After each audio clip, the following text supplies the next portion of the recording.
Entre-temps, ces affrontements ont créé une psychose et accentuent ainsi la crise humanitaire. Au total, 30 000 déplacés en situation de détresse humanitaire, réalité palpée du doigt par le président honoraire du Kenya en visite à Goma.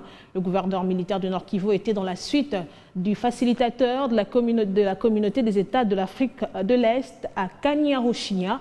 Il alerte sur une situation précaire des déplacés qui ont fui les affrontements entre FARDC et M23 sous couvert, l'armée rwandaise sous couvert du M23.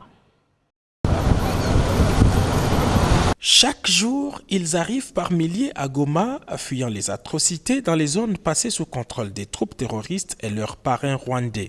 Privés de tout, ces compatriotes squattent les lieux de prière, les écoles et autres espaces encore libres à Kanyaruchinya, juste aux portes de la ville de Goma.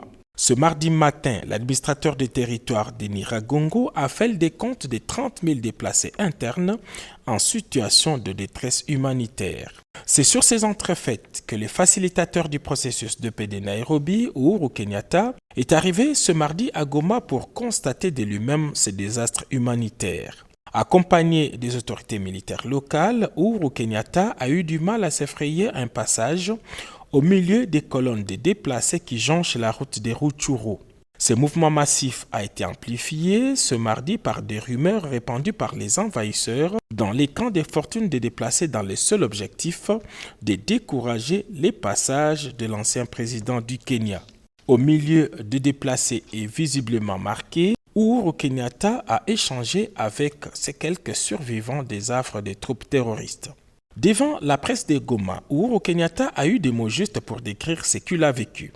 Ce que j'ai vu est une catastrophe en devenir. Ce que nous avons vécu est un désastre humanitaire selon Ipragarde, a lancé les facilitateurs du processus de Nairobi. Il faut arrêter la guerre avant de parler, lance-t-il à l'endroit des troupes terroristes à la recherche effrénée du pouvoir. Depuis Goma, le président honoraire Uhuru Kenyatta a lancé un appel à l'endroit des partenaires de la République démocratique du Congo d'aider ces hommes, femmes et enfants privés d'abri, de l'eau, de la nourriture et médicaments.